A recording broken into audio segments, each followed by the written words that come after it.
I went ahead and turned on the little doorbell, so you'll hear when folks kind of enter and leave. Awesome.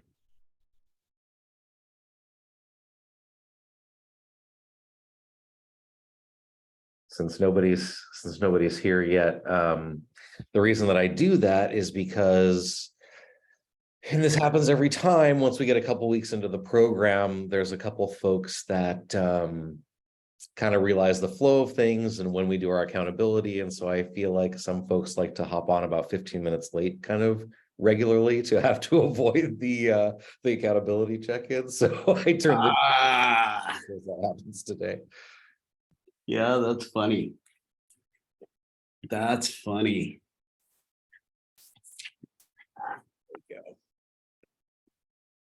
And so just to make sure on your bio, I've got, did you get a chance to see your bio that we have for you? Is it the same one? It's the same one that starts out with they've been in business for 26 years, something. Yeah, uh-huh. Yep. Yep. Okay, cool. Perfect.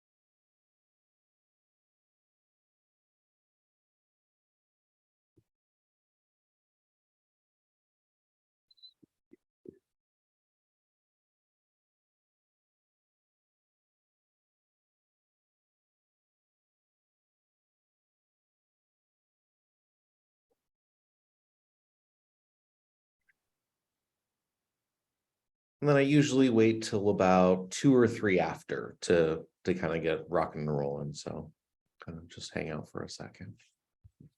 Perfect.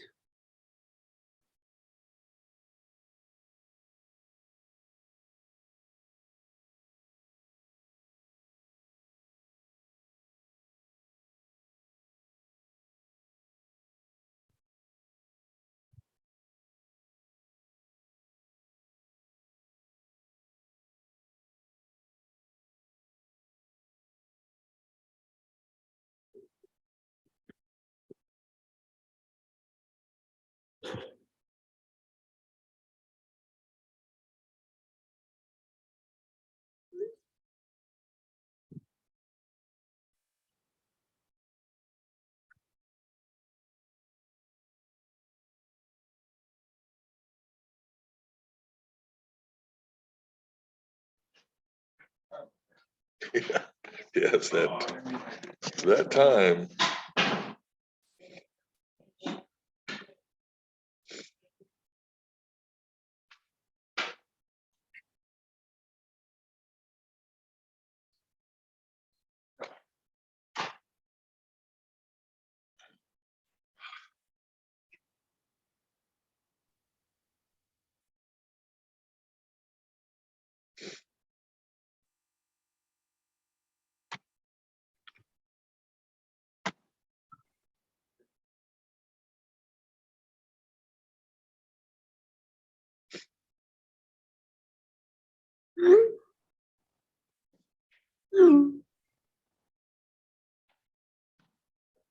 All right, I'm just going to hang on about another minute and we'll get started. And I'm sure folks will kind of trickle in over the next minute. There's Tristan. All right.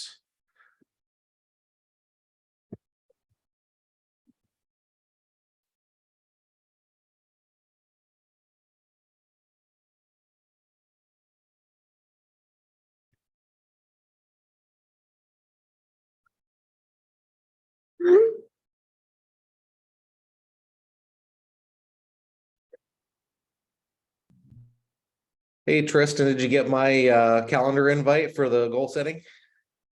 Cool. Awesome. Good. Very much looking forward to it.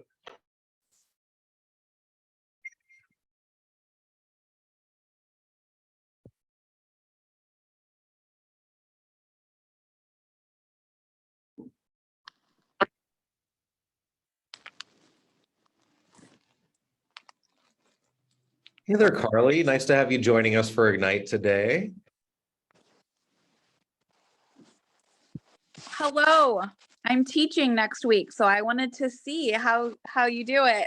Awesome. Fantastic. And I'll learn something, I'm sure.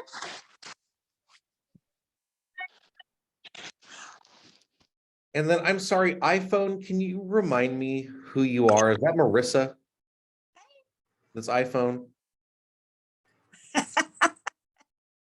I don't know how to change the name of it. No, Not- I'm not. Gonna have to YouTube that. All right, well, let's get rocking and rolling with our check-ins. It's been a while since I've seen you guys. I was at the regional conference last week.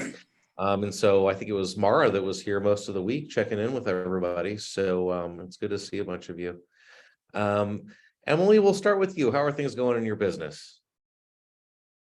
I know sometimes you have connectivity issues, so. Oh, it's Nora. Hi, Nora. Can you guys hear me? Kind of.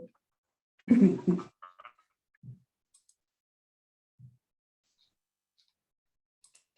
you guys hear me?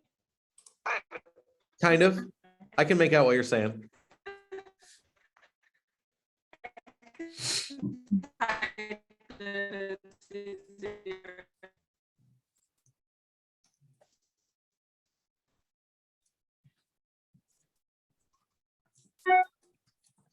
All right, I guess not, Emily. You can go ahead and just put it up in the chat if you get a second. Ashley, let's move over to you. How are things going, Ashley?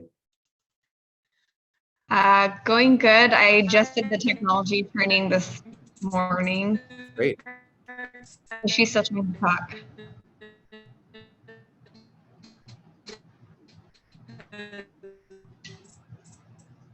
Do you hear that? I think because there's such a delay, what she had said previously is still coming through because she muted herself. Gotcha. That's what I was thinking, but I couldn't tell.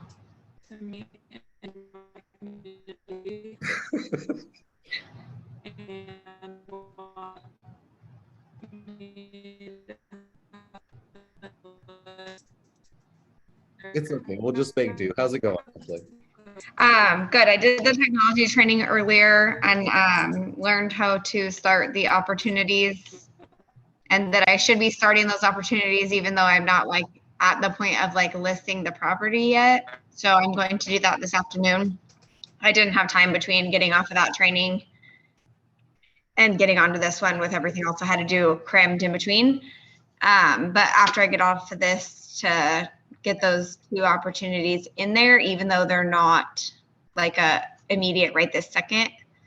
So I learned that, made another connection with a cousin who I don't talk to very often, and I got him connected with Caitlin Ward, who had come on some of the trainings, a loan officer, so that he can kind of figure out, I don't know, like that side of it and like what he needs to do to get that part ready to be able to maybe look for houses.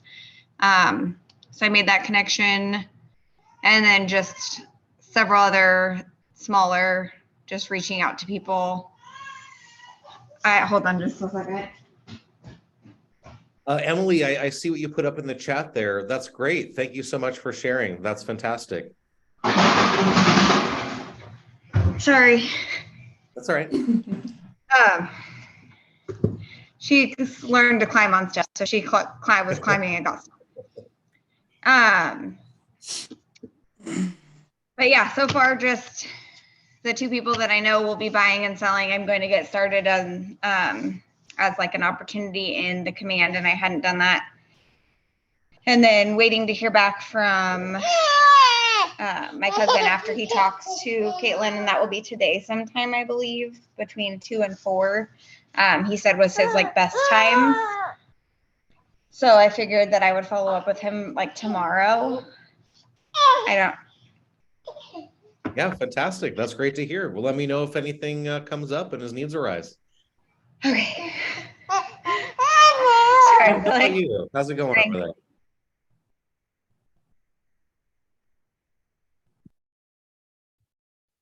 Tim? Hey, how's it going? Good. So I've still got the same stuff going on. Got some folks kind of spinning their wheels a little bit, but we had that meeting today with Abdon Stewart and Yes. learned about the 2-1 buy down. I downloaded his mortgage calculator app, which will be very helpful.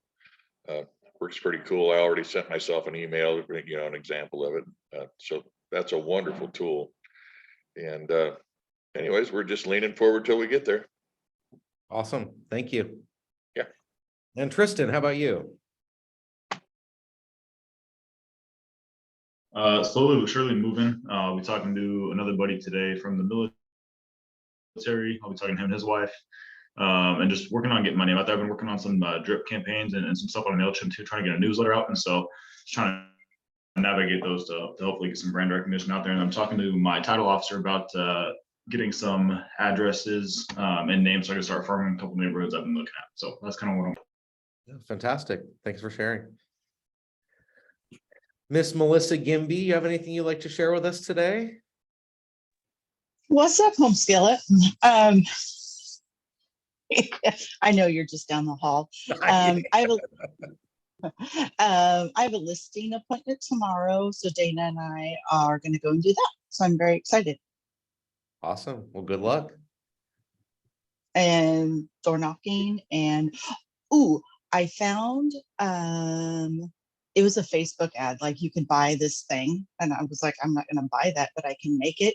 And basically what it is it's just like a little postcard that says, I'm not just your neighbor, I'm a real estate agent. And then you staple your business card to it. So I'm going to take that around the neighborhood when it's not thundering and lightning and hosing down rain. I have to strategically pick when it's not raining. Awesome. But, we've lived there for 10 years, and not to be crass, but most of our neighbors are at least in their 70s. I would say 80% of them, and they're amazing. But the reality is that as time, as we all age, if we're lucky enough to do that, things come up. How are you going to stay in your house? What are you going to do with your house? Those sorts of things. So at least I can be a resource, and I would love to be able to help them, because that can be very challenging. Fantastic. Okay. Meeting. Miss Melissa Thompson, how are things going with you? Hello. Things are going well. We've got house still on the market that we're trying to sell. So we've got a broker tour today. Hopefully that gets some good feedback. Great. And then we've got another open house tomorrow from, I think we're doing 3 to 5. So hopefully we can get some of that traction from people coming home from work, etc. We've been communicating with a few people who are trying to build up their credits, trying to get to that process so they can start getting approved for a mortgage and then start looking at homes. So we've got some stuff that's kind of brewing within the next probably 3 to 6 months. Definitely slow as far as anything right now, as far as the pipeline goes, but we're continuing to reach out to, all of our partners and referrals, etc. So. Awesome. Thank you. You're welcome.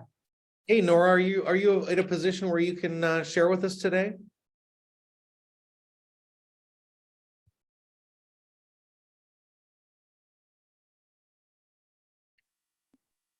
Nora? Yes, awesome. Oh, you're muted.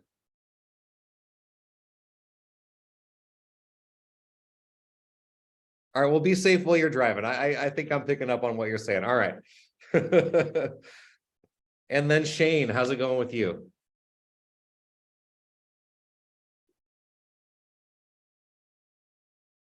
If you're also not driving in a position where you can unmute.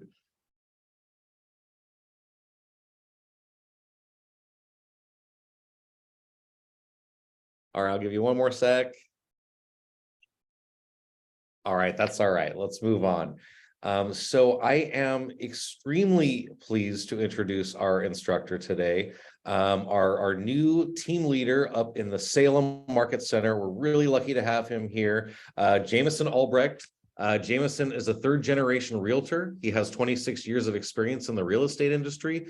Throughout his career, he has had direct involvement or oversight in over 100,000 real estate transactions. His experience includes residential and commercial real estate sales, land development, foreclosure, title, escrow, and lending. So just a wealth of information. And with that, I will hand it over to Jameson. Hey, Jameson, thanks for being here. Thanks, Aaron. I appreciate it. And I appreciate everybody who is attending today, taking time out of your busy schedule and showing up for this. I really do appreciate your time and commend you for doing this. Today, we're going to cover the topic of capturing more leads in this segment of lead generation. So far, you've been making contact with your sphere and those people who you know. In this session, we're going to talk about other sources of leads, methods for meeting new people, getting to know them, and having them get to know you. So real quick before we begin, how's everyone doing with Ignite? You like it? Feel free to put comments in chat or something like that. Raise your hand. I'll call on you. See heads shaking up and down, so I'm going to say that's a good thing.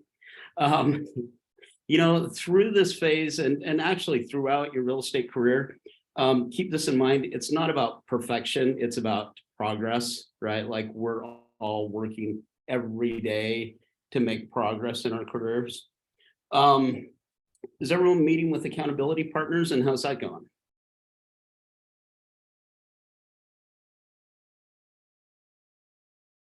Yes, no, shaking heads. I would very much encourage you, if you are not taking advantage of an accountability buddy, to start doing so. I can tell you that it's helped a lot with me. I will also encourage you to regularly script practice. As you all know, I started a new job as team leader yesterday. One of the very first things I did yesterday was found another team leader within Keller Williams to script practice with on a regular basis. So these are things that are important, and these are things that you're going to continue to use throughout your career. Let's see.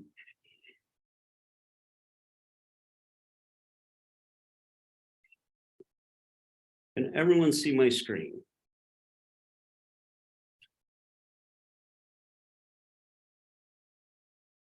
Yes, awesome. Thanks. Okay. On page 2 of your book, we're going to talk about today's agenda real quickly. We're going to talk about systems at work. We're going to talk about prospecting versus marketing and what the difference is.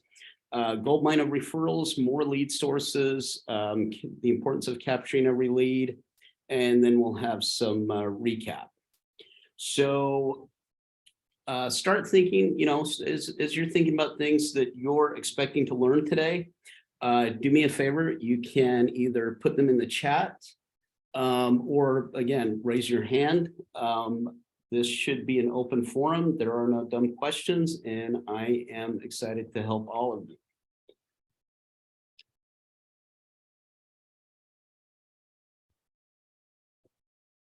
Okay, Gary Keller tells us in Shift, you love people, but at the same time, you haven't yet learned to love to hunt for them. So what does this mean, right? We're learning how to love the idea of lead generation here. Lead generation is hunting for people who are able, ready, and willing to buy or sell real estate, either now or soon. In this session, like I said, we're going to learn more about other sources for leads so that you're never going to run out of leads, and you're going to start, you know, loving the hunt. Our objectives today are, sorry, one sec. Okay, our objectives today are to gain a deeper understanding of how to create and disseminate lead generating messages and be able to expand your referral strategies. By the end of this session, you should be able to pick 4 top lead generation sources and start laying out strategies and timelines for you to work that.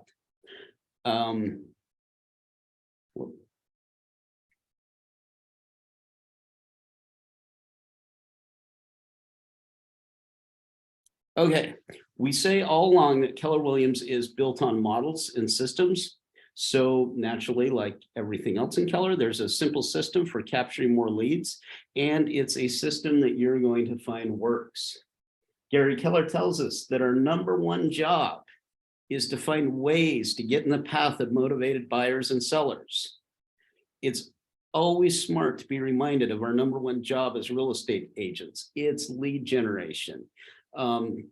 You will learn, if you haven't already, that the answer to most of your questions are go out and lead gen more. The reason being is simple. Without leads, we don't have sales. Without sales, we don't have a business. Therefore, our business really is lead generation. We also have to be aware of the fact that leads are everywhere. And you need to be hyper aware and be on alert because they will pop up where you least expect it. Lead generation should always be purposeful and intentional. So this slide, and you'll find this on page 3 of your book, depicts a system to help make your lead generation more purposeful. We call this the message and the method of your lead generation, or the 2 M's. So it's about having a message and using a method to drive that message to your desired audience, right? The message must, number 1, match your market, and number 2, make an offer for immediate response. So you're gonna want to match your market by tailoring the intended message to sentiments and market conditions of a target group in the area in which you operate. Okay, and the second thing is you want to have a call to action in everything you do. Now, that call to action can be direct, call me now, and your phone number. It can be indirect and say, you know, for more information, take a look at my website. Either one of those work. There should always be a call to action. And I will tell you, in my experience, the direct call to action works best. So what kind of offers could you make to generate a response?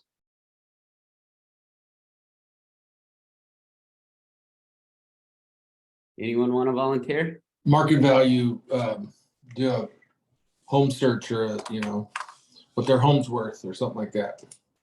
Correct. Exactly.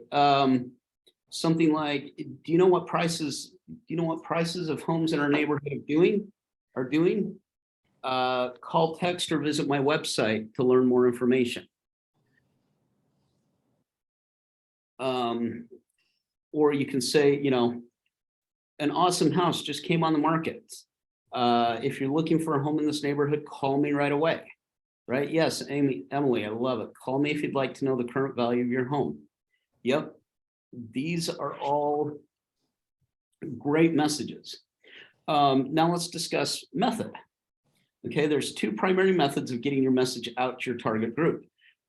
First is prospecting, and second is marketing, which is covered earlier in the beginning of the lead generation segment. All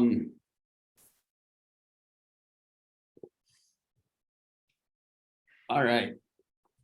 When we're truly on the hunt for leads, you're going to find opportunities out there everywhere. So as an example, and this does happen, let's say you're in a coffee shop and you overhear a couple talking about an open house that they just visited. What do? Well, we've got a very simple process, approach, and with a conversation starter, connect, and then ask. So first we approach, we say, hey, I overheard you talking about an open house. Are you looking for a home in this area?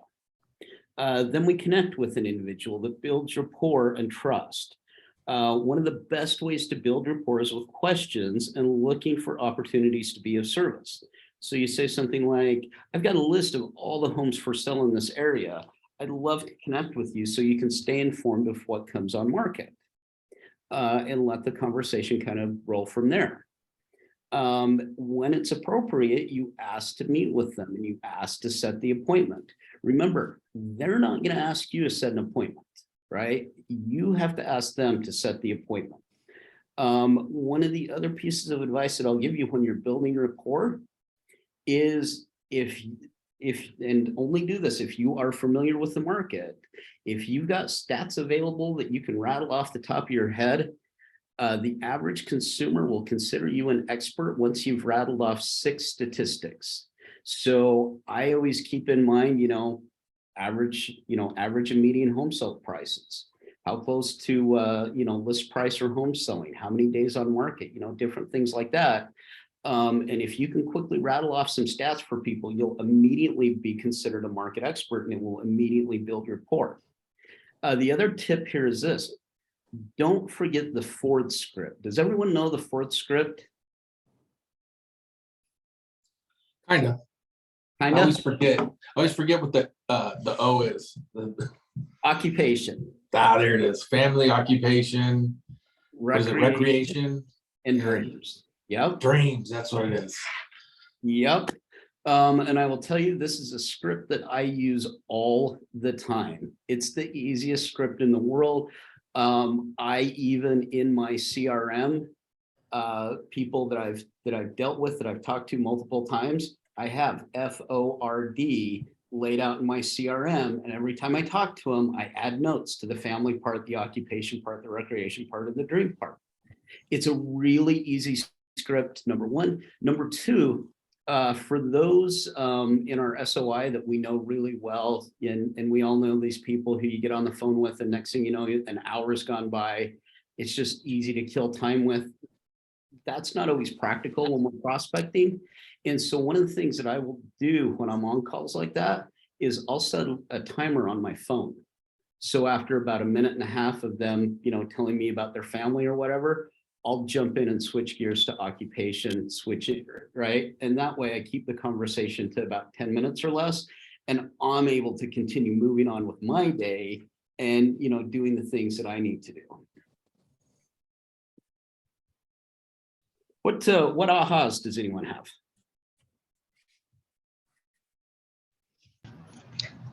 The timer thing, that's really key. I think for me, I'll have to keep that in mind because I'm one of the people that could just talk to anybody for probably way too long. So that will help me stay on track and get more done out of the same amount of time.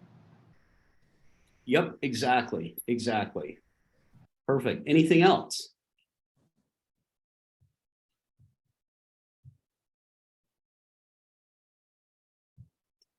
All right. So I know that you have discussed prospecting versus marketing in earlier sessions. We're going to go just a little bit deeper into that topic.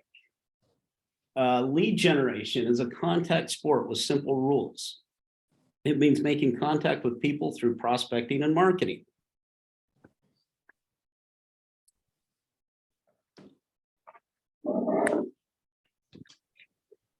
Now, you've all seen this chart before. And we know that every lead and prospect is somewhere on this graph, right? The question is are they at the top or at the bottom or just somewhere in between? Everyone's timeline for life is a little bit different. I mean, yes, this is correct. This has certainly been my experience, is that, 7 to 10 years seems to be about the average where, people move. But everybody's timeline's different. So do you only want prospects or leads that are on their way up? Well, no, because every lead you catch is building a relationship with a potential buyer or seller at some point in the referral source. One of the first things that I learned when I got into the sell side of real estate is this. On average, a typical person has 6 opportunities a year to refer a real estate agent. So what does that mean? That means that on average, 6 times a year, somebody's sitting there talking with a friend of theirs, and their friend makes a comment of, gosh, we're thinking about buying a new house. We need a bigger house. We need a smaller house. We need this, we need that, or whatever. The average person has 6 times a year where they can say, oh, I know a great real estate agent. Let me connect you with them. Okay. So when we're prospecting, even if somebody's not going to buy or sell soon, you want to capture them in your database, and you want to keep communicating with them, because they are going to have opportunities to refer, their friends and family to you. Okay, we are on page 5 of your manual, if you're following along. In this graph, I believe you saw in session 5, and it's here again to remind us of the 2 methods for lead generation, prospecting and marketing, and that your business needs to be prospecting based and marketing enhanced. So why do we say that it's better to be prospecting based and marketing enhanced?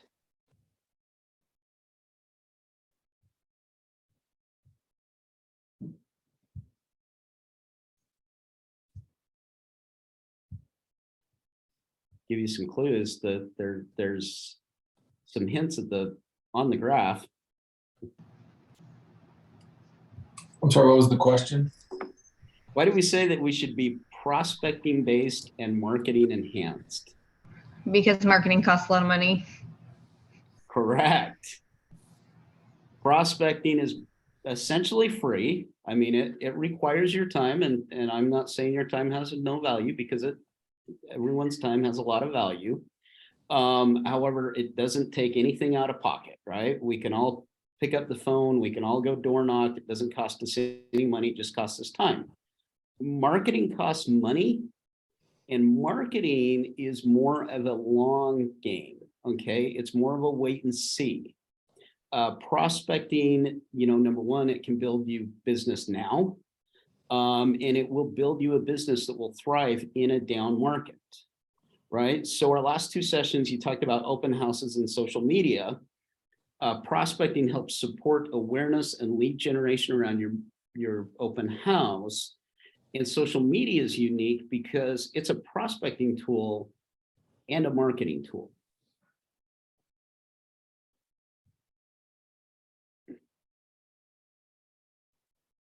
Okay, we're on page 6 now of your book. This list of prospecting sources comes from the Millionaire Real Estate Agent. There's many prospecting sources to share your message through. Who's tried some of these sources, and who would be willing to share some experience with us?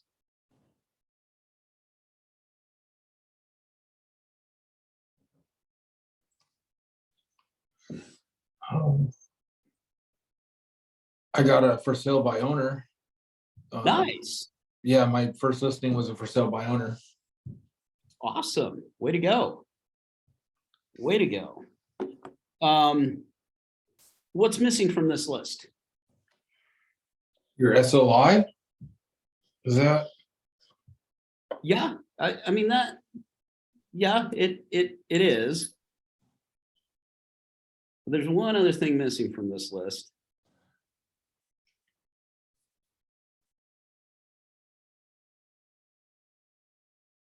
Social media. Oh, yeah. And the reason that it's not on this list is, remember, this list comes from MREA, and we still don't have the newest version of MREA out. So it's a little bit dated. Having said that, everything on this list works. I know agents who have employed everything on here, and it works. So how do you think it's best to approach prospecting? Do you want to try every single thing on this list daily? Or do you want to maybe start with some, with 1 or 2 and kind of go from there? Probably 1 or 2 and then go from there, because you'll run yourself ragged trying to do all those in one day. Exactly. Not only that, but what's the old saying? Jack of all trades is master of none. Right. Right. You want to pick the prospecting methods that resonate with you, and the prospecting methods that you're going to enjoy. So when I was selling real estate, for example, I really enjoyed door knocking, right? It is good exercise. I like being out in the fresh air, going door to door and chatting with people. I really enjoyed. Community outreach things, and we're going to talk a little more about that in a little bit, is something that I've enjoyed as well. And then key relationships and referral business, which again is something that we're going to talk about more. Those are the things that I enjoy doing. Now, when Keller Williams surveyed the top agents, we found that most top agents only focus on 4 sources of prospecting.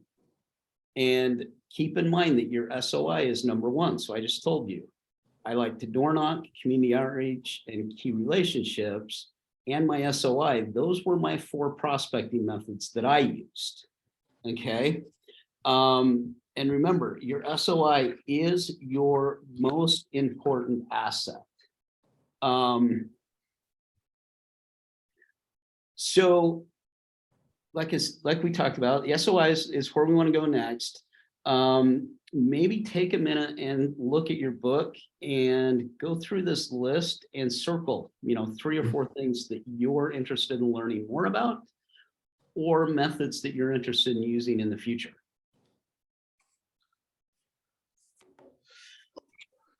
A booth and a kiosk. Yeah.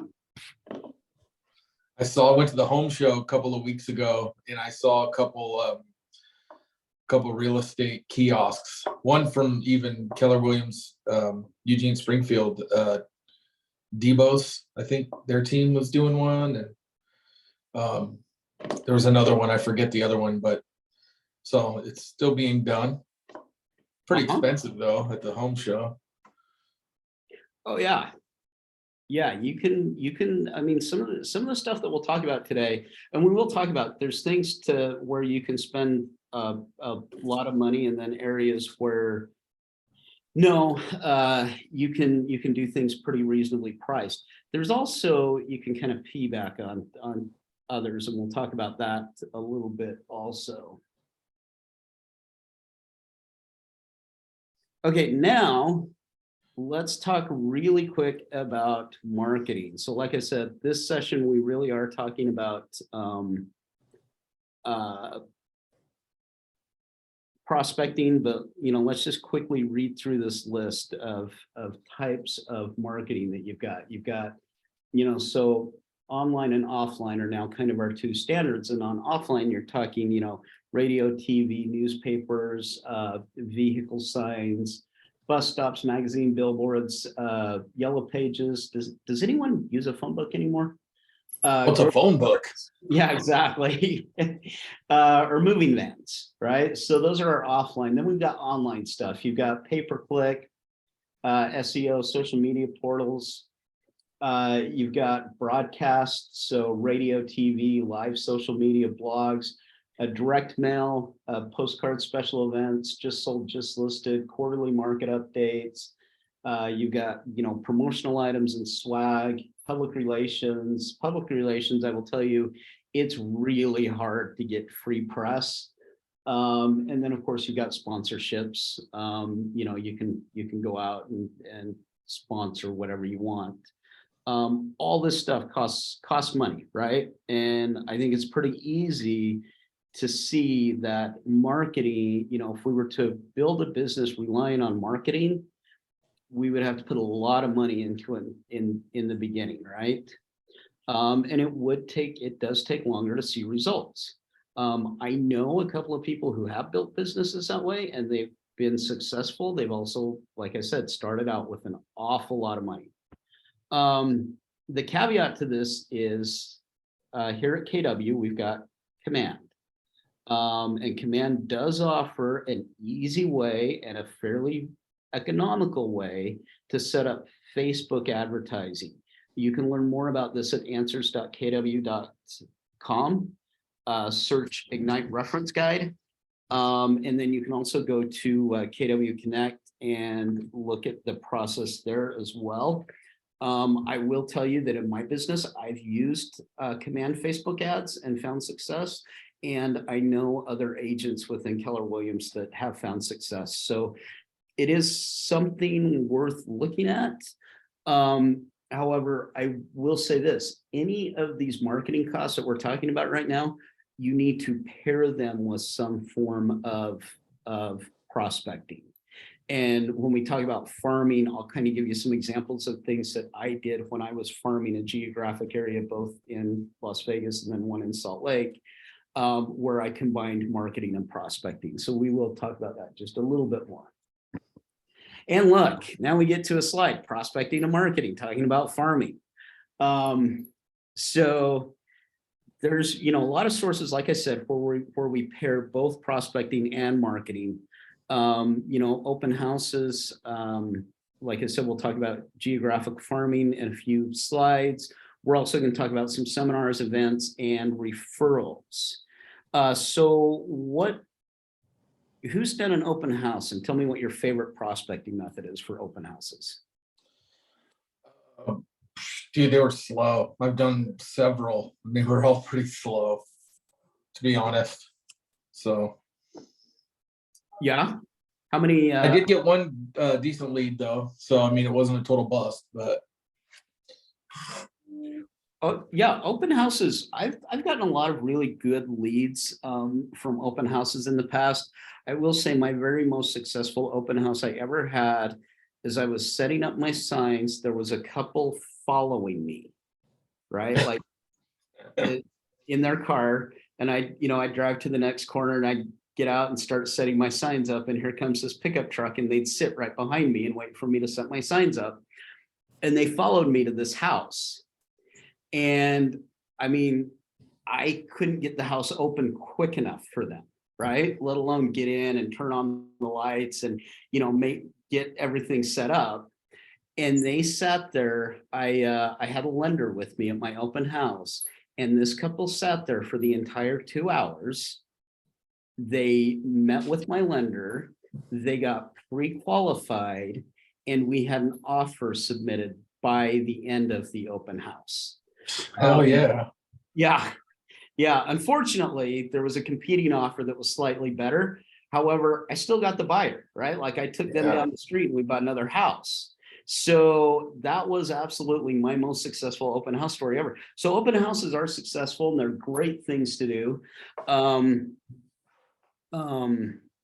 when I hold open houses, as far as prospecting goes, I like to door knock the area, right? And here's the thing, especially for a newer agent, a lot of times when you're holding an open house, it's maybe somebody else's listing. And a lot of times that listing agent doesn't go door knock the area. They should. I highly recommend it. And so you holding an open house, go door knock. Make sure the neighbors know that you've got an open house. Invite them to come check it out. Let them know, about any other active listings in the neighborhood, and see if you can get some buyer referrals or see if you can get some listing referrals. What part of your job does this cover? Lead gen, the most important part of your job. All right, who has some ahas to this point? That whole in command, I got my Facebook connected to it, but I haven't went forward with any kind of campaign yet. But it's good to know that it has worked for somebody. So yeah, it has worked. Okay, Melissa's asking about FSBOs and expireds and the best way to find them, their contact info. I have had people on my teams that have gone after FSBOs and expireds, and we found Mojo to be the best site to get that data from. Mojo's, let's see, in the mid pricing tier as far as those types of lead sources go, as I want to say. I think we paid something like $100 a month for Mojo leads. And they did have some good expireds, and they did have good FSBO leads. You can do another thing though, and this doesn't necessarily give you contact info, but it'll give you addresses. Expireds you can find on your MLS, right? You can go through and see what listings have recently expired. And I can tell you that, again, door knocking is very powerful. I picked up an expired listing one day because it was 9 o'clock in the morning, right? So in the market that I was in, the expired, they expire at midnight, right? Which I'm sure that's how it is in most markets. So the market I was in, the expireds hit at midnight, right? Get up the next morning, I looked at the expired list, and lo and behold, between my house and my office, there were 2 houses that I really wanted to list, right? There were 2 listings. I really liked the properties, liked the area. It was where I wanted to be. It was what I wanted to do. And so on my way into the office, I door knocked the first one, nobody answered. Get to the second one, I door knock, and I'm, giving them my pitch about, hey, your home's shown up on my list of expired properties today, blah, blah, blah. I just want to know, when are we going to get serious about sitting down and getting your home sold? And I got told, well, I think we're just going to go with, we're just going to stay with our, current agent. We're going to do this, we're going to do that, blah, blah, blah. And I looked at the person and I said, I appreciate that and I respect that. However, I don't see your current agent standing here wanting to talk to you. And I am here wanting to talk to you, right? Shouldn't that give you an indication as to who's more interested in actually selling your house? And that line got me that, it got me in the door. I gave my listing presentation. Always show up to something like that with a blank listing agreement and all the other documents that you need in your briefcase or, your backpack or whatever, because I got a listing agreement signed that morning on my way to the office before 9 o'clock.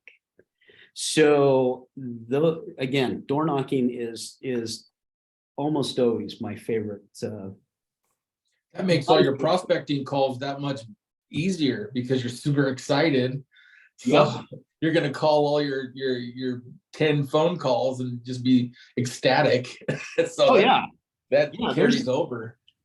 That's exactly right. There's no better way to start out a day than walking into the office with a listing agreement in hand saying, hey, guess what I just did, guys? Right? There is nothing that feels better than that. So FSBOs, another way that you can get FSBOs free, or a way that you can get FSBOs free, is go online, go to Craigslist. Look for FSBOs on Zillow.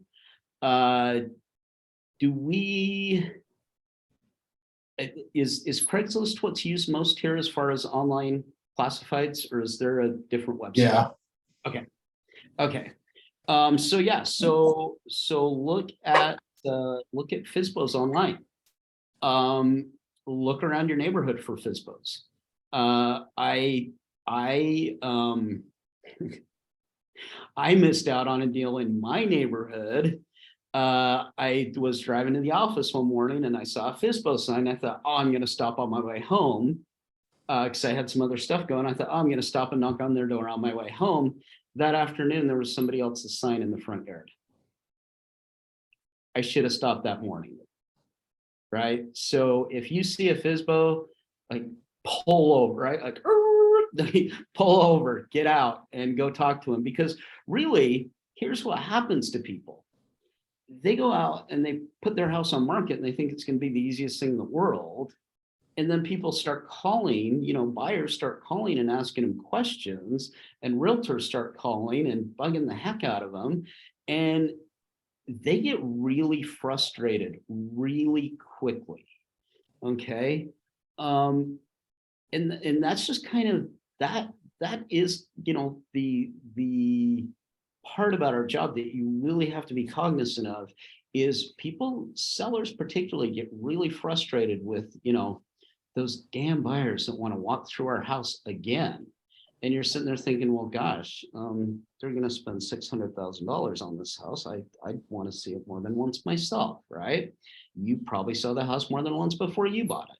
So, but yeah, sellers start getting really annoyed really quickly. They get fatigued. Seller fatigue happens very, very quickly. And so, yeah, when you see those FSBO signs pop up, run after them. Any other ahas from today or questions? I keep forgetting about Craigslist to look for FSBOs. Till you just said that, I'm like, I listed my house on Craigslist, but I didn't even think about searching it for FSBOs. So that's a kind of an aha.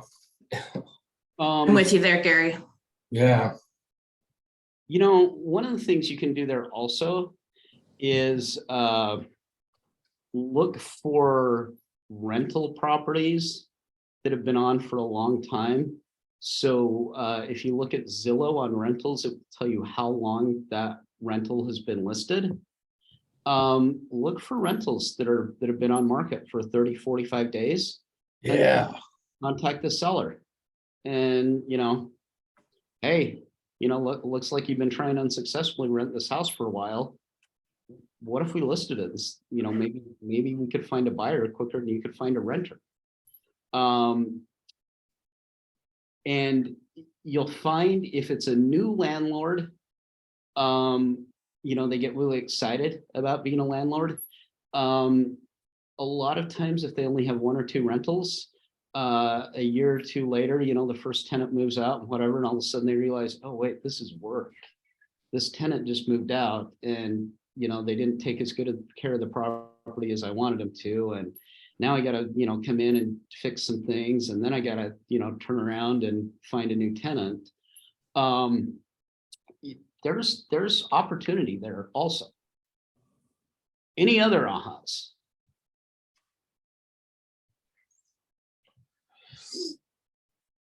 All right, let's move on. Okay, so we are on page 7 of your booklet, right? Now we're going to talk into the gold mine of referrals. Many agents miss out on referrals, and yet they can be easy and very lucrative lead sources. Imagine if leads simply came to you as referrals from your sphere of friends, family, coworkers, neighbors, etc. And let's talk about some of the different types of referrals and systems that you can put into place to make the most of referrals, right? So we're going to look at client referrals. We're going to look at agent-to-agent referrals. We're going to look at worldwide referrals. And then we're going to look at business-to-business or B2B referrals.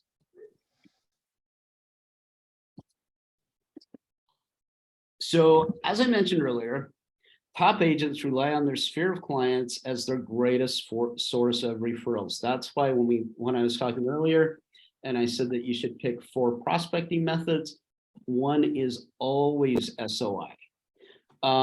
There are agents out there that report 90% of their business or more comes from referrals.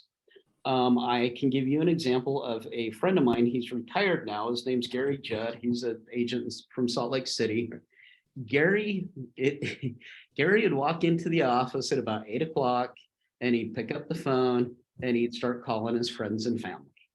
And he had the 4th script mastered. Gary, when I met Gary, Gary was in his late 50s, early 60s, something like that. And he had the 4th script mastered, and all he would do is practice 4th script on his SOI. And I remember his assistant telling me one day, she's like, I don't know how he gets all this business. He doesn't even work. He sits in there all day long and talks to his friends. Well, yeah. And he's smart enough to ask them who they know that's looking to buy or sell real estate. And through those conversations, he's pulling referrals, right? And he's getting names and numbers. And guess what? Gary closed a heck of a lot of business. Gary was one of the top salespeople in his office for a long, long time. Okay. Now, it all begins with setting the expectation with your sphere that your business runs on referrals and that you trust them to provide referrals of people that they know who have real estate needs. Okay. It's not just that though. So yeah, you need to set the expectation, and you need to let your friends and family know that you are looking for referrals. You also need to tell them regularly that you're looking for referrals. I can tell you, I've had family members who, you know, start rambling off, you know, about somebody that's going to sell their house. And I'm like, hey, wait, why haven't you talked to me about this person yet? And they look at me and say, oh, you're still looking for people to work with? I just assumed that you were so busy that you didn't need more. And no, I always need more leads. I always want more leads, right? So make sure that those people in your SOI know that you're always looking for business and you're always looking for people to help. You never, ever, ever want to be the agent that is too busy for others, right? The second thing you have to do besides setting, or the next thing besides setting the expectation, is you have to provide value to those people in your SOI. Okay, so in order to deserve the referral, you have to be referable. Okay, so think about that for a minute. I know people in the real estate business who I like them as people. If I were to see them at a social event or whatever, I would walk up and I would chat with them and I would, maybe have a cocktail with them or whatever. I wouldn't refer anyone to them because they don't do business the way I do business. They don't treat their clients the way I treat my clients. And so in that situation, that person is not referable in my mind. So you need to make sure that your SOI views you as a referable source, right? And then of course the relationship needs to be reciprocal. So you're going to provide value. You're going to do things, market reports, your 36 touch campaign, whatever. You're going to give them value so that they will trust you, and they know that when they refer friends and family to you, that you're going to provide that same value to their friends and family. And remember, the value exchange back and forth never stops, right? So other than our 3 listed here of sharing your app, market stats, and providing a vetted vendor list, what are some other ways that you can provide value?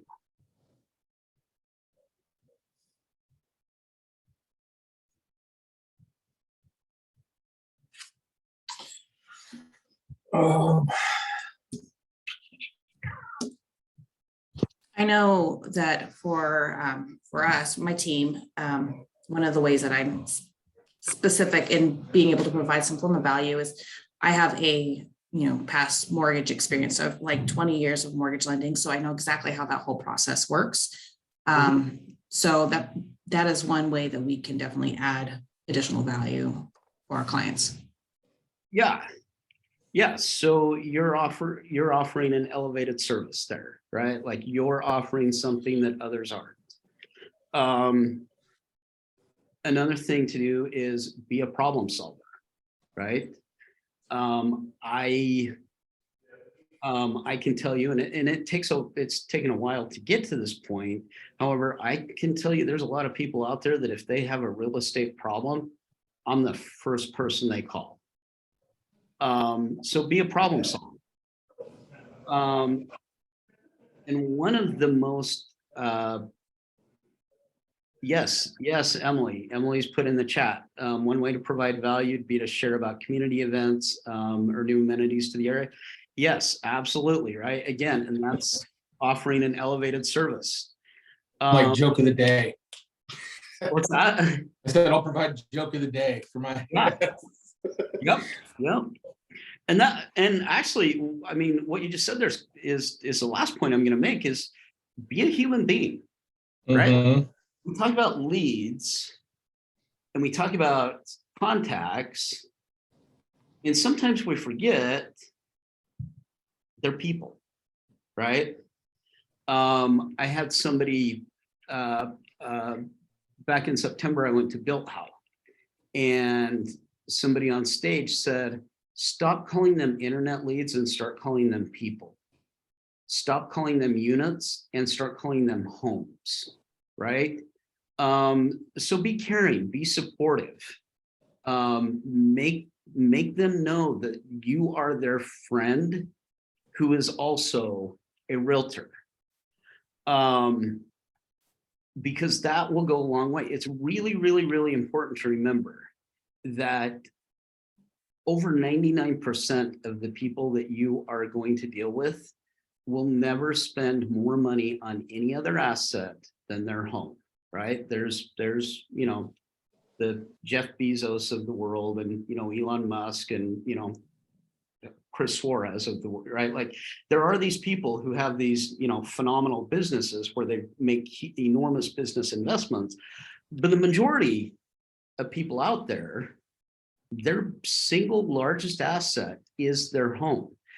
And even the super wealthy, their home's probably their most important asset because guess what? It's where their family meets at the end of the day. It's where they lay down and go to bed at, you know, it's where they eat their meals at the end of the day. It's where everyone comes together, right? So remember, just because we do this all the time and things, you know, seem easy and, you know, process flow seems simple to us, that's not necessarily how your consumers are going to feel. So again, be caring and supportive, be a person. Like I said, getting referrals doesn't mean that you just ask for them one time. Every time you connect with them, ask for a referral.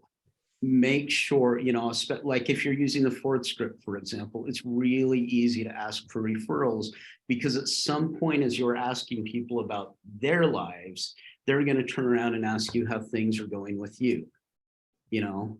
So, and you know, I mean, of course you're going to answer their question and somewhere or another, you work it in there that, you know, yeah, business has been going pretty good. You know, we are actively looking for additional, you know, buyers and sellers right now. You know, if there's a lot of inventory on market, you mentioned that, you know, we're really looking for buyers. If there's, you know, not as much inventory on market, we're really looking for sellers. You pick whatever the market is right now and you use that to your advantage in your conversation. And you will, you know, and through that, you know, you say, do you know anybody or who do you know that I could help today, right? Okay, important question. When is the best time to ask for a referral? Anytime. No. Anytime they're happy with you. Right. So when they express gratitude, they're happy, they're excited. Oh, thank you for getting us over that hump. If you're represented, well, actually both a buyer and a seller, a really good time is when the purchase contract is accepted because they're feeling like they're getting close to the finish line there and you've really helped them get to that point. So that's a really good time. At your consultation, you know, at the buyer consultation, hey, who else do you know that's looking to buy? And of course, at closing, right? Like let's not forget. Let's not forget. At closing is a great time.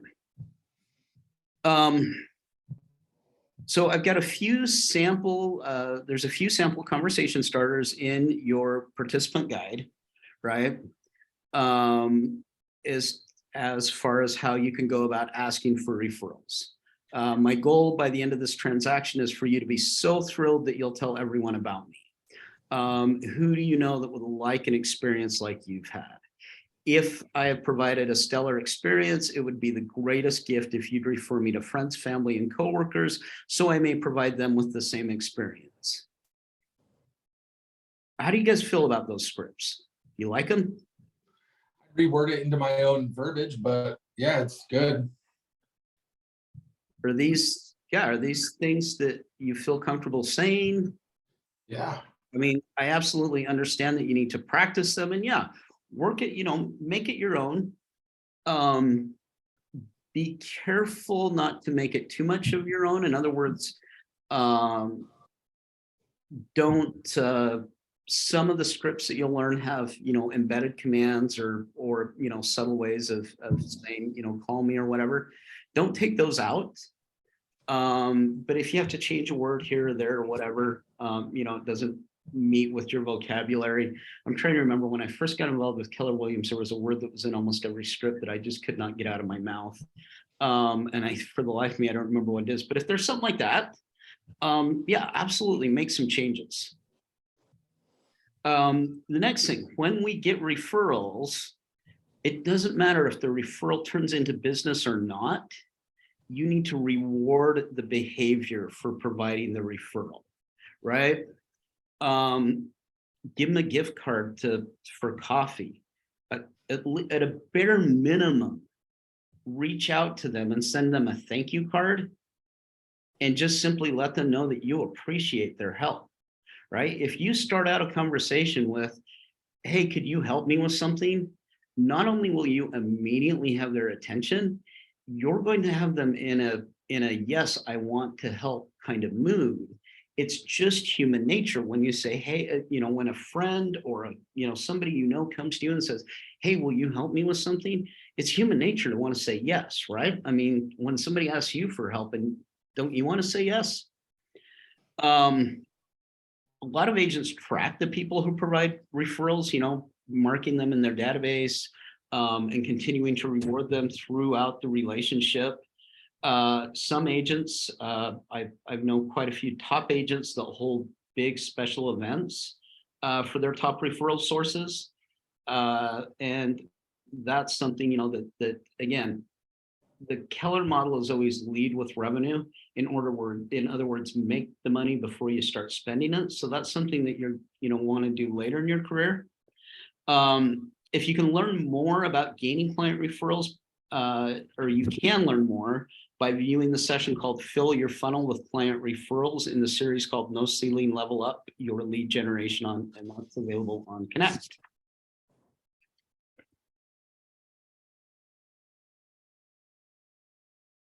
Okay, agent to agent referrals. We're on page 8 now of your booklet.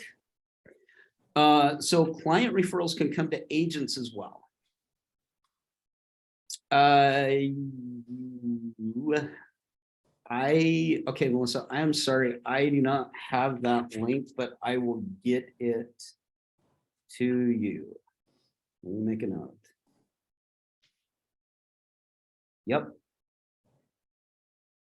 Yep, I will have Aaron get that to you guys. Okay, so client referrals can come from other agents as well. So we all know agents within our market center. You're going to meet agents from other brokers while conducting business. And there's a simple question that you're probably all asking.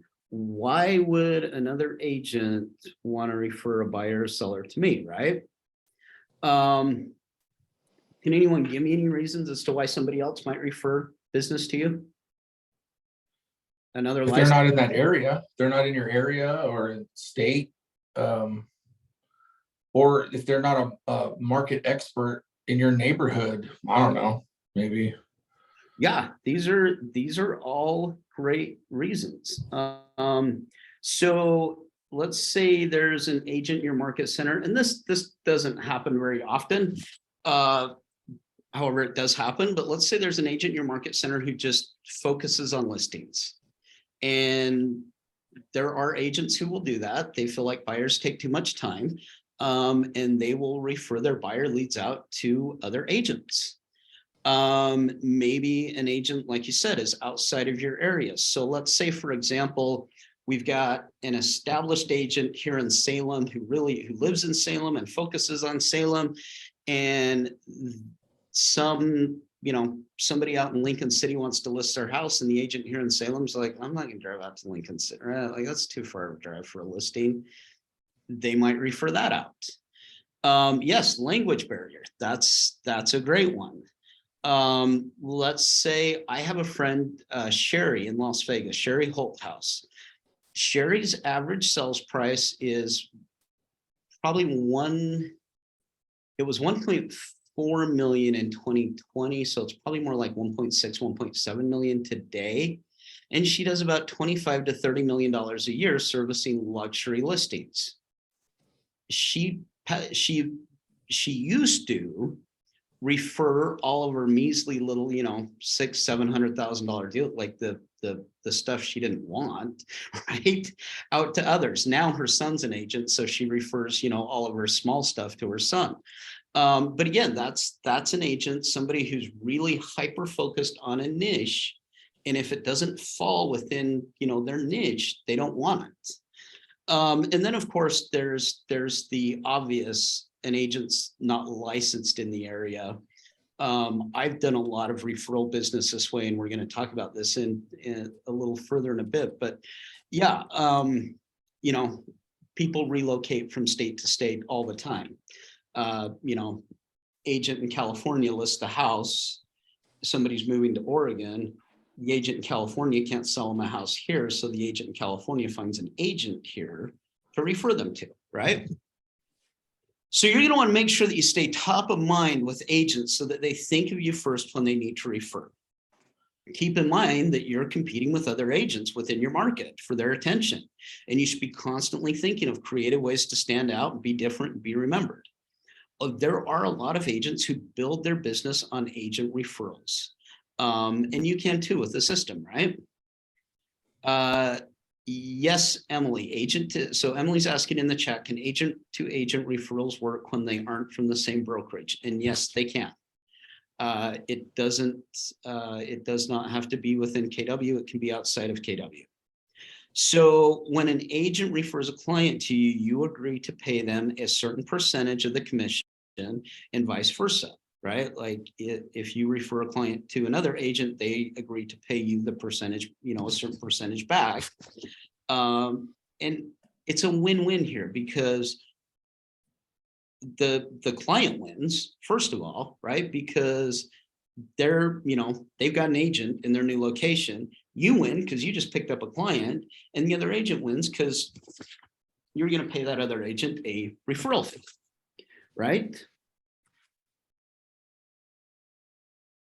Okay, so we've got this agent to agent referral model, and I think you've seen this before, but it starts with grow. So begin growing an agent referral network. Keep track of every agent you meet through the course of your business.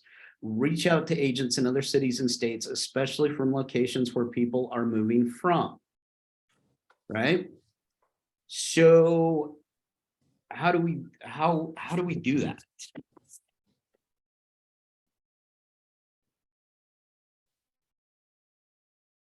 I mean, there's the obvious answer that you can go online and start searching for agents and call them and establish a relationship, right? That takes some time. You can buy lists of agents, right? Like as agents, you know, you get phone calls every day from people that have bought your name and number from somebody. So there's obviously lists of real estate agents available. I found a good referral from some friends that lived in a different state that bought property, and I just asked them who they used and if they were happy with that person, and made a good connection with them. Yeah. So I have I've got close to 15,000 agents throughout the United States within my CRM for my Salt Lake City business. And here's how I got those agents. I got them from a couple of ways. First of all, a lot of them, I was also licensed in Nevada, and I picked up a roster of all the Las Vegas agents one day and imported that into my system. However, the other thing that I've done, and this is fun, and I am not offering accounting advice here because I'm not an accountant, I do like to travel. And so when I travel to another city, I make sure to take business cards or flyers or something telling, you know, people who I am, and I go to local real estate offices. I spend one day of my vacation, sometimes 2 days, depending on what's happening. I will spend 1 to 2 days of my vacation targeting real estate offices. And I will usually get somebody in that office, whether it's the team leader or you know, somebody, to give me a copy of their agent roster. So now I can add all those agents to my database, right? And because we're part of Keller Williams, even if somebody doesn't give me that list, I know I can go onto my KW and get it. So you just have to know I think you have to know the market center number. Anyway, it's really easy to go on my KW and get the roster. So here's so of course, there's the obvious benefit that I'm getting in front of agents, right? But now I just wrote off my airline ticket because now that's a business expense. I just wrote off 2 nights in the hotel that I'm staying at because I got to stay there at least 2 nights to get my business done, right? So now approximately 65 to 70% of my vacation expense just became a business expense. So we've got, a lot of methods that we can use. Our next thing we do here is we manage these people, right? So systematize your agent referral network and be purposeful about it. Just as you do with your leads and your contacts, you need to build relationships and you need to find values, make it reciprocal, right? They're going to provide you with referrals and hopefully you will have the opportunity to provide referrals back to them. So again, my system, what I do is every month I send out an email to, all these 15,000 people just to remind them, hey, you have people, if you have people moving to Utah, again, this is for my Utah business that we're talking about. You have people moving to Utah, refer them to me. And I offer to pay more, so the standard referral fee in the industry is like 25%, right? I always offer to pay 30%. Why? Because 5% really doesn't make that much of a difference to me. And they're probably more likely to refer the person to me than to go to somebody who's only going to offer, 25%. So I send out emails once a month reminding them, hey, I'm in business. Hey, I'm looking for your referrals. Hey, I'll pay you more than anybody else will. And then I also tag on some other, piece of information, something that will help them in their business as well. It's like some sort of tip. So for example, a couple of months ago,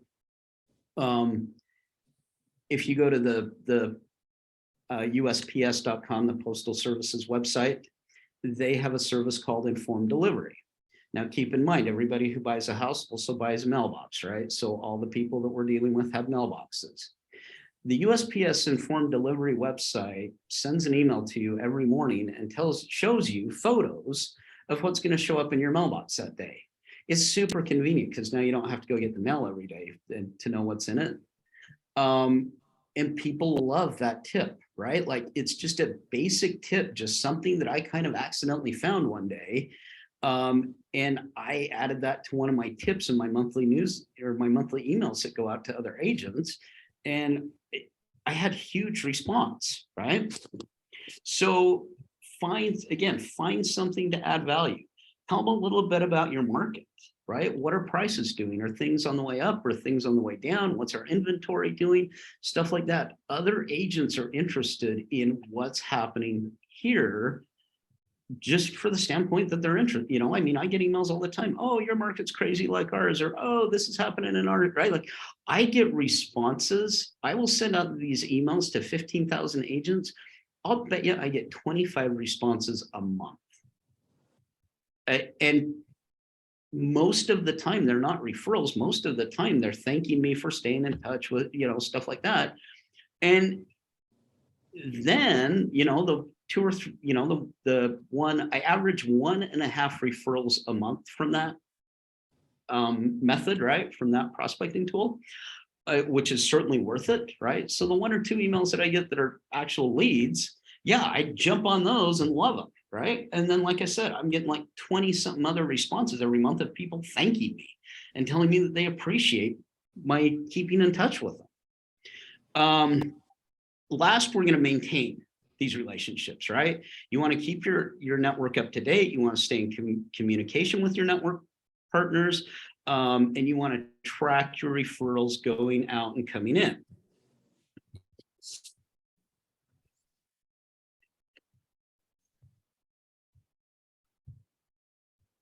All right, now let's talk about the referral network on command. Okay, this allows you to find and connect with agents based on location and production. You can discover referral patterns showing where the referrals are coming from and where they're going to. Has everybody seen this on Command? This is actually one of my favorite screens on Command. I got it up right now. Aha.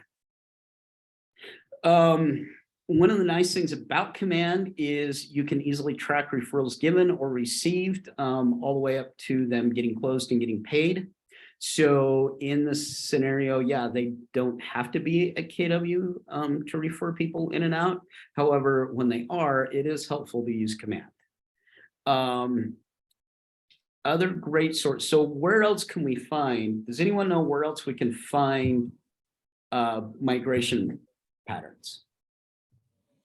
Or in other words, where can we find data telling us who is moving to Salem, Oregon?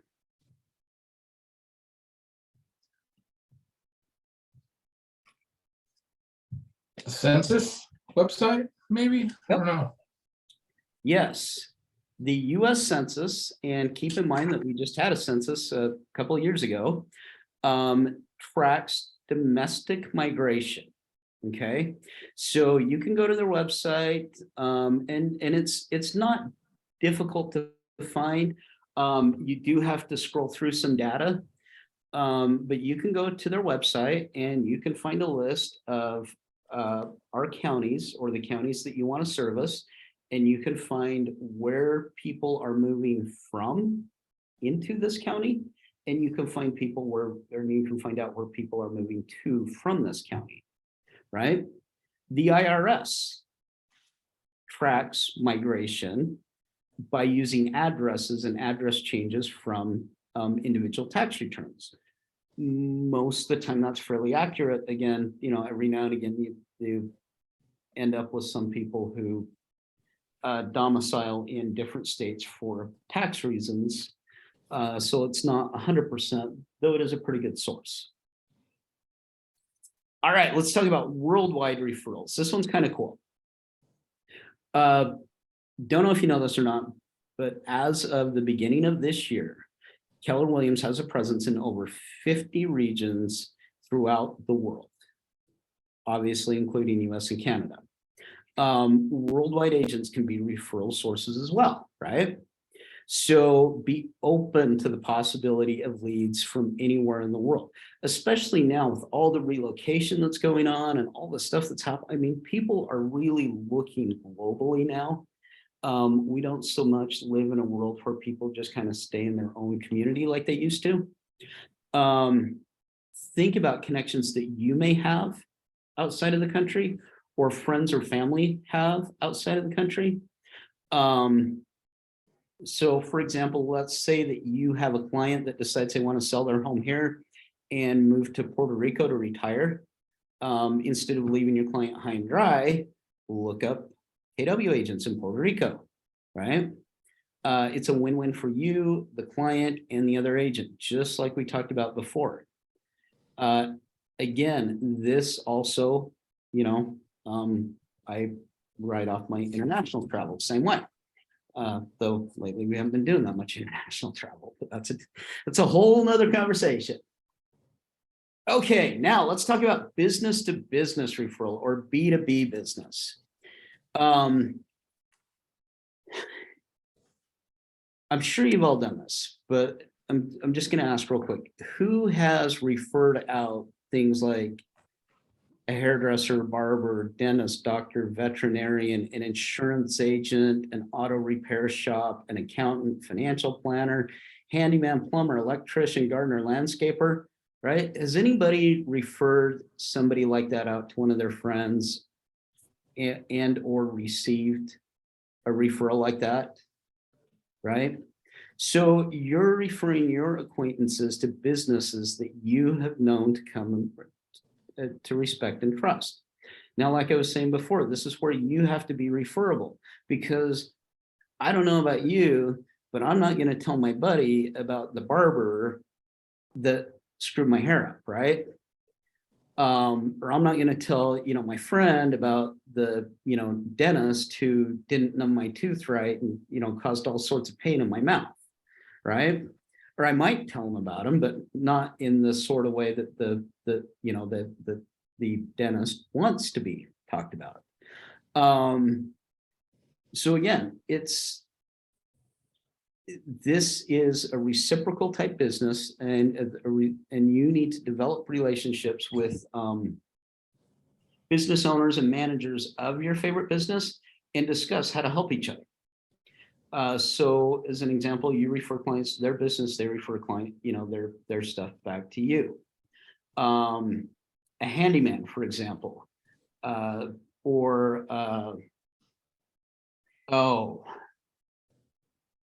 people that somebody owns a handyman business, somebody owns a landscaping business, somebody that owns a carpet cleaning business, people that own different businesses like that, you will find a lot of times when a homeowner hires somebody to do those things to their home, it is because they're getting the house ready to sell.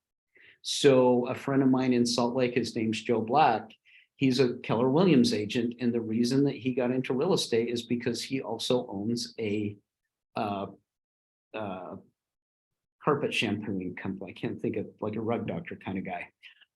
He owns one of those franchises where he comes in and cleans carpets, and he realized through owning that business that quite a few of his clients made a comment that the reason they were having their carpets cleaned is because they were thinking about selling their house.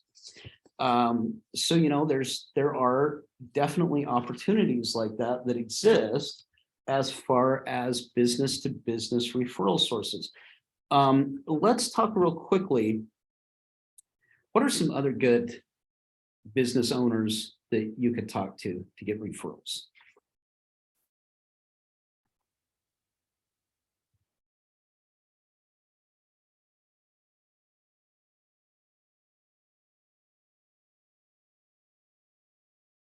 Give you some examples.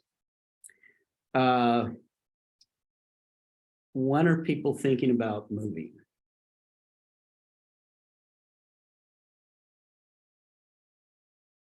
Generally speaking, there's a life event that occurs. Not a lot of times, a life event occurs to make people want to move, right? So possible referral sources, divorce attorneys, estate planning attorneys, right? I mean, somebody gets divorced, oftentimes the house gets sold. Somebody dies, oftentimes the house gets sold. And you know what? A lot of times it's the attorney that recommends the real estate agent. I know an agent who has built his business. This guy does at least 100 listings a year himself. He's got a team. I remember him really well because there was one day where he had 5 listings go live the same day. And that's what he's built his business around, is he goes to attorneys, estate planning attorneys and divorce attorneys, different things like that. And, looking for referrals. All right. What are some ahas that we've had so far?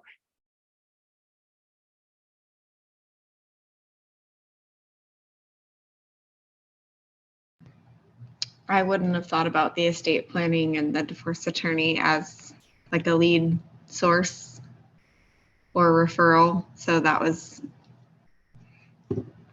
a new thought for me. Yeah, anything else?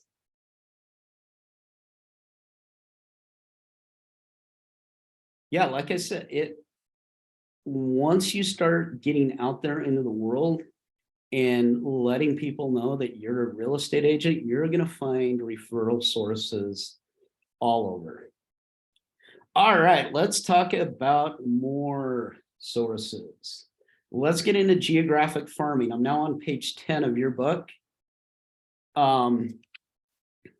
So geographic farming is something I personally love. Many agents choose to focus their prospecting and marketing efforts in a neighborhood or a set of neighborhoods which is targeted as a geographic farm.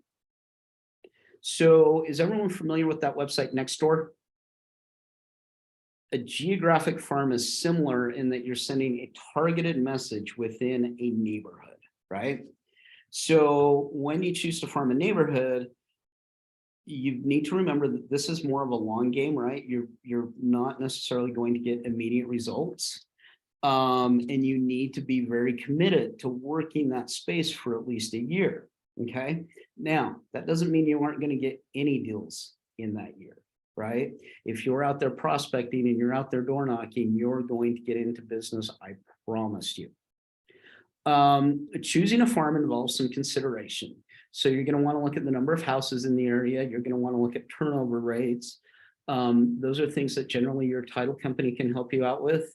If anyone's got questions, you can come see me as well. You're going to want to look at price point.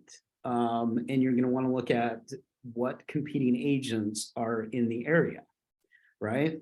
Once you've chosen a farm area, you're going to devote yourself to knowing everything about the area. And this is really important. You want to know the history. You want to know how it grew. You wanted to know what's happening around there. You want the people in that neighborhood, in your farm community, to view you as part of that community, whether you live there or not. And you're going to stay in constant communication with the residents of that of your farm, right? So how can we maximize our prospecting and marketing efforts within a geographical farm area? Okay, so think back to open house and social media. And the conversations that you've had, you know, as you've been adding, you know, contacts to your database, and you've been doing, you know, the things that I'm going to assume you're all doing, the things that you're supposed to be doing as far as sending out your handwritten notes and stuff like that. Do you think that'd work well in a geographic farm?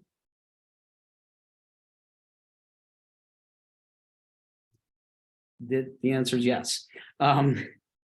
So the best thing to do when you're farming is you need to set up a plan, right? You need to pick an area, start with a smaller number of homes. Now, this can be the area where you live. It can be near where you live. It can be an area you'd like to live in, maybe your favorite part of town. You know, you spend a lot of time someplace, maybe the area you grew up in.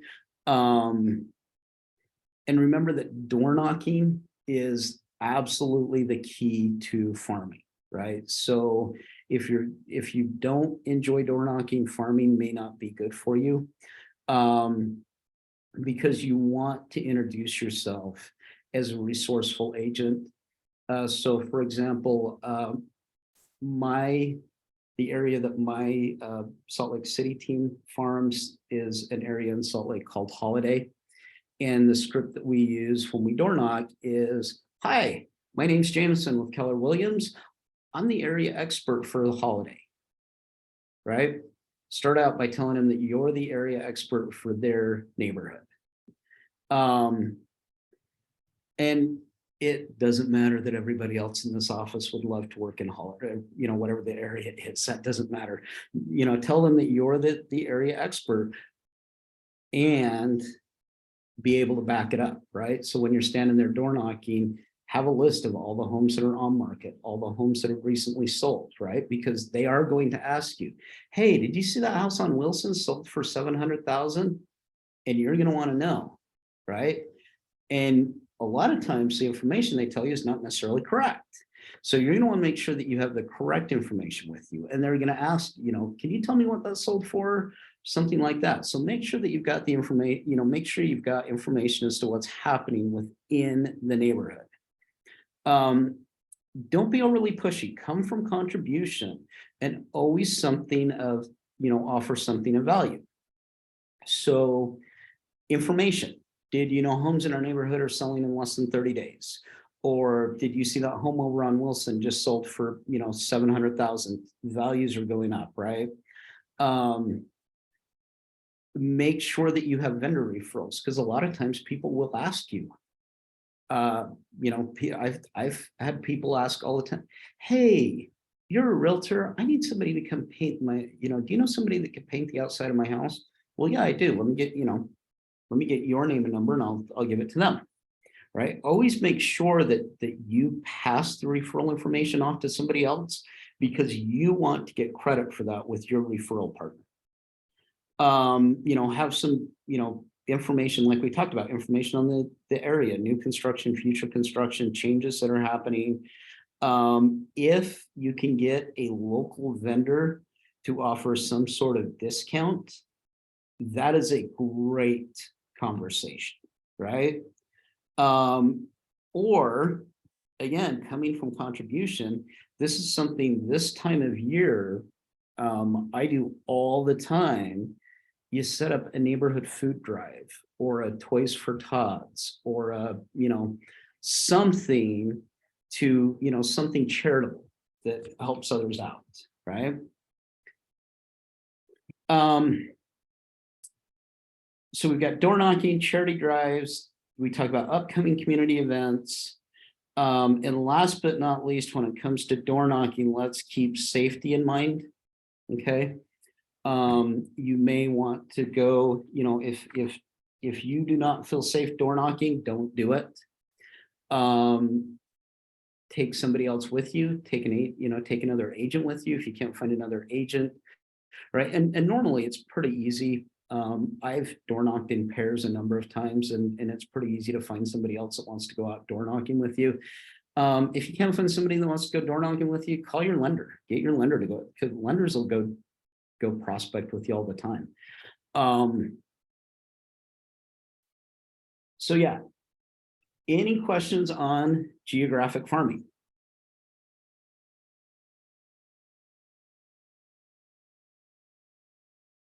All right, again, like I said, I have done business in this world. So if you have questions later, reach out to me, call me, come see me, whatever.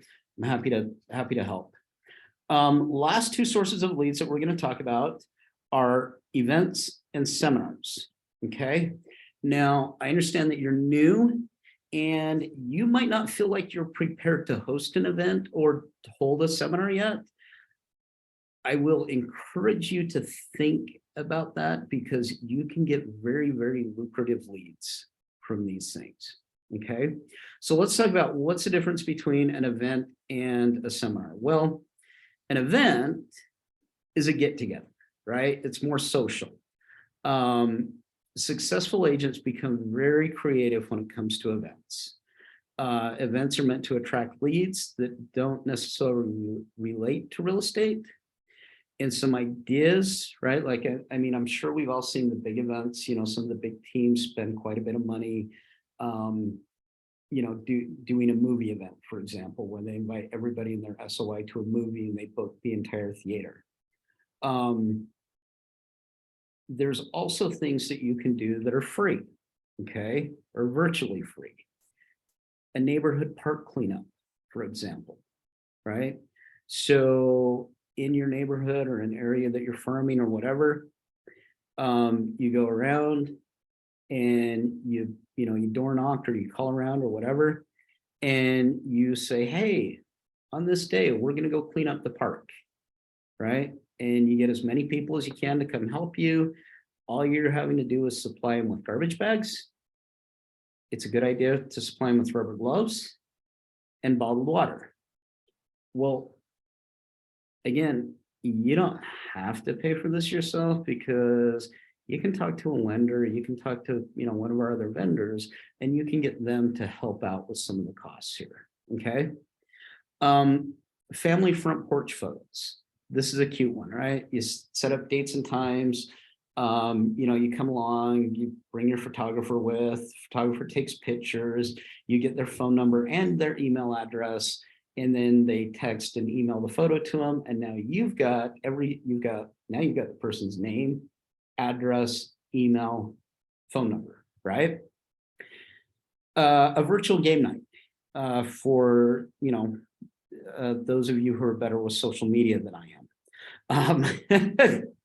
But you know, you've got virtual game options. What other low-cost ideas does anyone have as far as events that you could put together?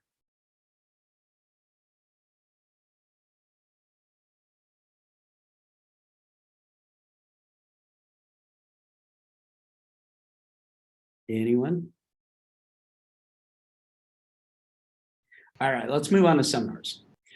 Seminars are great lead gen systems as well, right? So if you're hosting a seminar, you are immediately viewed as an expert, right? So I know, and it's funny because in my instructor materials here, I'm basically told to tell you about the same story that I actually know of. A friend of mine in Salt Lake, she is an agent there. She just moved to Salt Lake. She didn't know anybody. And her and her lender got together. They went to KW Connect. And they found information about first-time homebuyers seminars. And she, you know, put together this first-time homebuyer seminar. She called, you know, she made her phone call. She did, you know, she did her prospecting and whatever. And the night of the seminar, she was expecting 10, 15 people to show up, and they figured that would be a success. She ended up with over 50 people in attendance at that first time home buyers seminar. So these can be really, really lucrative, right? It's a really good way to go. Oh, I think I forgot to tell you that we are now on page 11 of your book. Seminars are also a great way to diversify your database while you expand it. There's a lot of underserved communities in every region. So what if you intentionally learn about those communities, what their needs are, and set up seminars to help serve them? So we talked about, you know, a little while ago that you might refer, or somebody might refer an agent or a buyer or seller to you because there's a language barrier, right? If you speak a different language, you may want to hold a seminar, you know, say a first-time homebuyer seminar, and speak that language, right? There's so many examples of agents within KW that have built their businesses helping homeowners where other people won't. Now, this again, I'm gonna, you know, caution you a little bit, and I'm gonna tell you, if you're going to do this, be genuine, right? So be true to who you are. Right, like don't walk into a community where you have no place, where you don't know anybody or whatever, and you know, think, oh, I'm going to be the one to you know, bring this group of people into homeownership, because you're not going to be viewed as genuine. So look at the groups that you associate with, right? And go after those groups.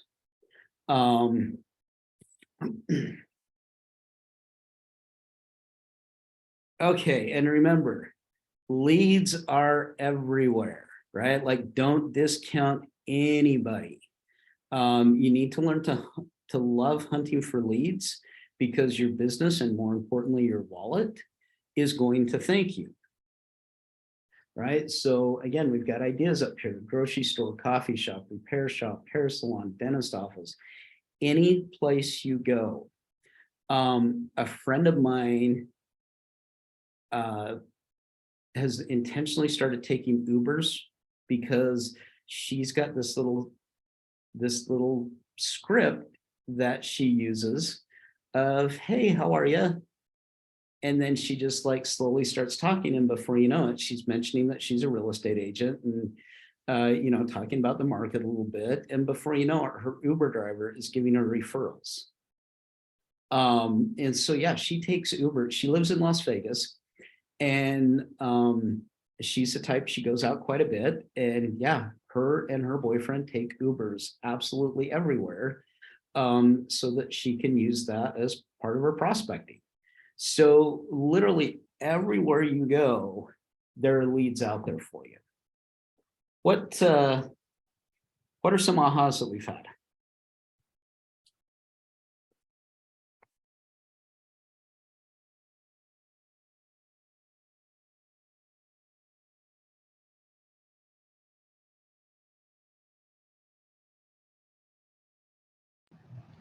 I didn't think about having events that aren't really going to like cost a bunch of money, because in my head I was thinking I'm brand new and I can't afford to host a big event.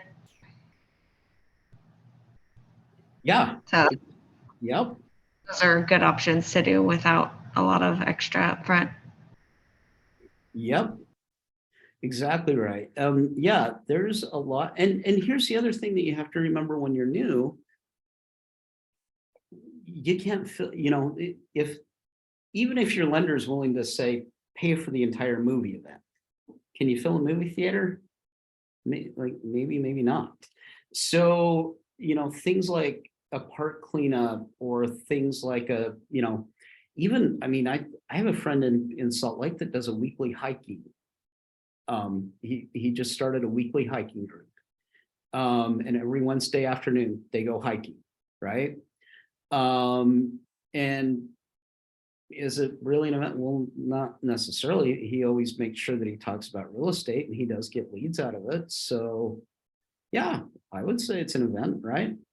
So yeah, so there are, you know, like think outside the box like that, you guys, and you will find things that you can do if that's what you want to do, right? Like if that's the way you want to prospect, you will find ideas. What other ahas have we had?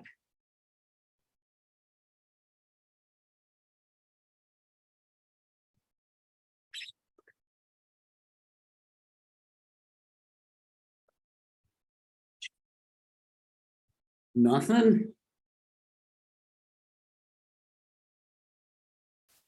All right, let's talk about why it's important to capture these leads, right? So,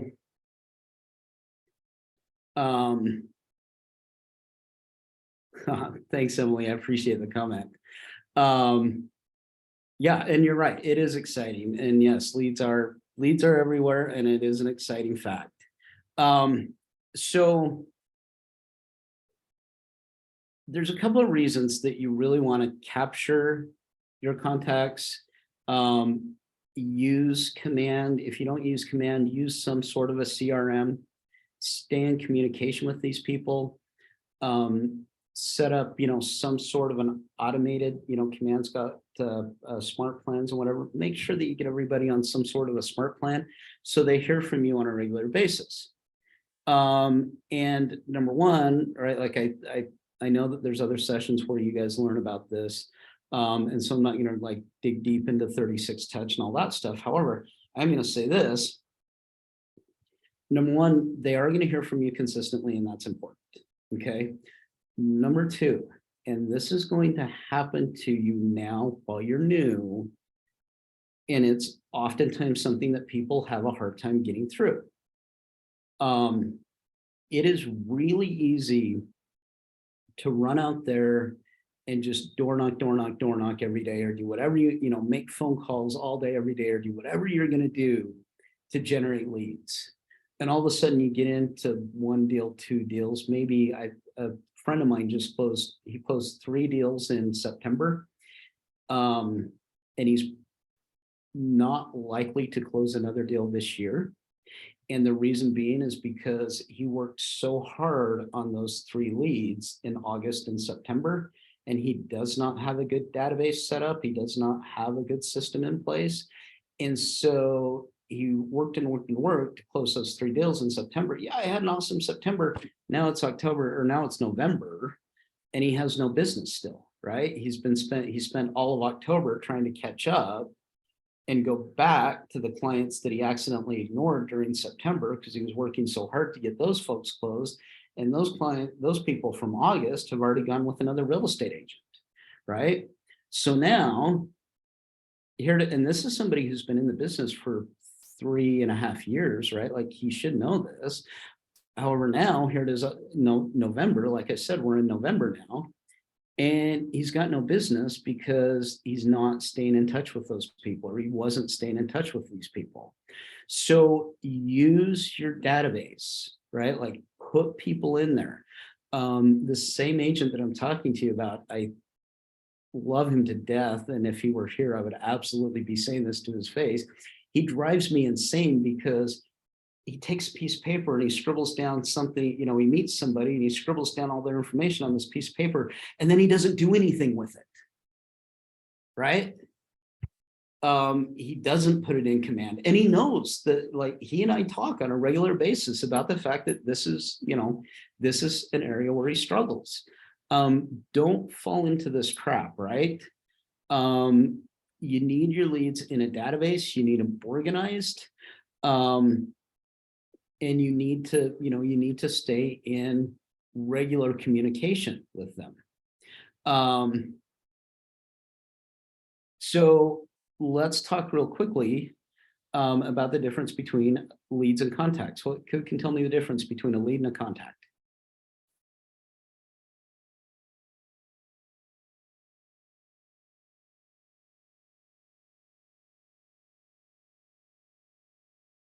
Okay, so leads are people that you have the right to have a one-way conversation with, right? So you've met these people, they came into your open house, signed in, whatever.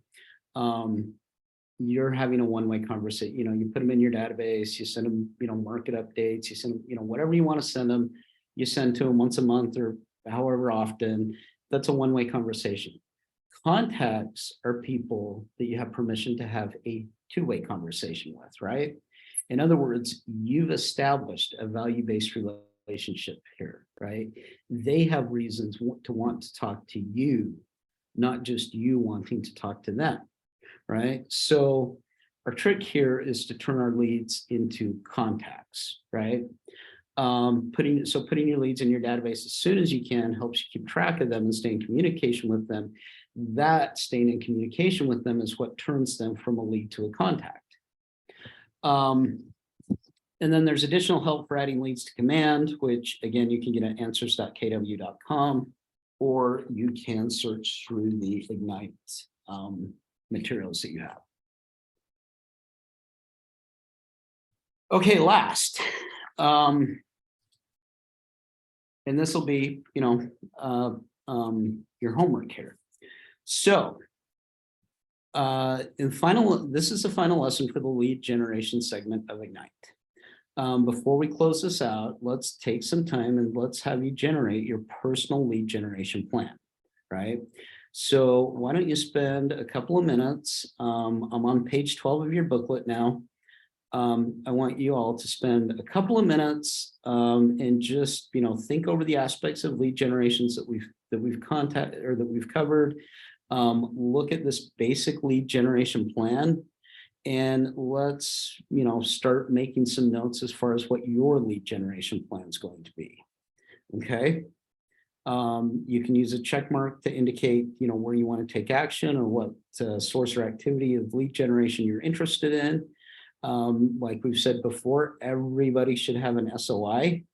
Even if you're brand new to the area, you know, start meeting people and start building your SOI, right? Everyone should have an SOI, and look for, you know, 2 to 3 other sources of prospecting that you're interested in. So yeah, so why, I'm going to stop talking for 2 minutes and let you all spend some time and make some notes and work on your lead gen plan.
All right, 2 minutes seems like a long time on Zoom, doesn't it?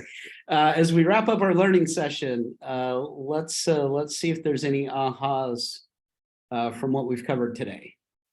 Anyone have anything that we haven't discussed?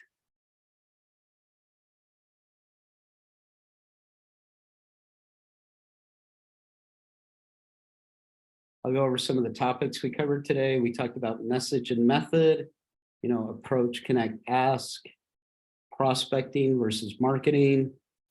We talked about referrals a lot, geographic farming, events, seminars,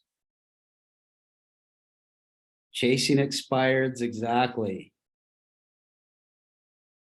Any other ahas? Checking out Craigslist for FSBOs. Yep, checking out Craigslist for FSBOs. What else?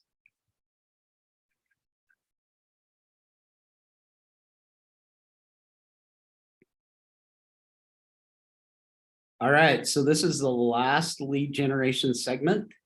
Next time, you're going to transition into lead follow-up. Is everyone excited? Yeah. Great. Yeah, so that's going to help you get a deeper understanding of how to create and disseminate lead generation messages. And that will help you be able to expand your referral strategies. So now is the time for you to take action. When you leave here today, finish your strategies to generate leads from a minimum of at least 4 sources. Tell me how everyone's mindset is right now. We have questions, concerns.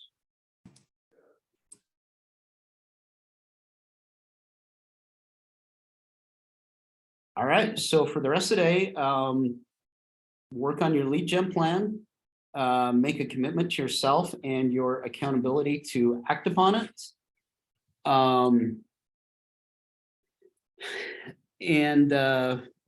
Keep in mind that each day in Ignite, you grow in how you think and feel, act, and implement what you've learned. From learning and ahas, you move towards the achievement of your big life. And that's what we're here for, right? For big goals, right? Take a moment and, take some notes, anything that you've thought of, anything that, has helped you grow. Thank you everyone for your time. Like I said, I appreciate all of you showing up for this class. I am here if you need me. In fact, I will right here, if I can find it. There we go. Okay, I will put my cell number in the chat. If anyone has questions, feel free to contact me. I think you all know where my office is. I hope to see everybody on Friday. And like I said, unless anyone's got any other questions, we're done. Everyone good? Awesome. Thank you very much. Thank you, everyone. Appreciate it.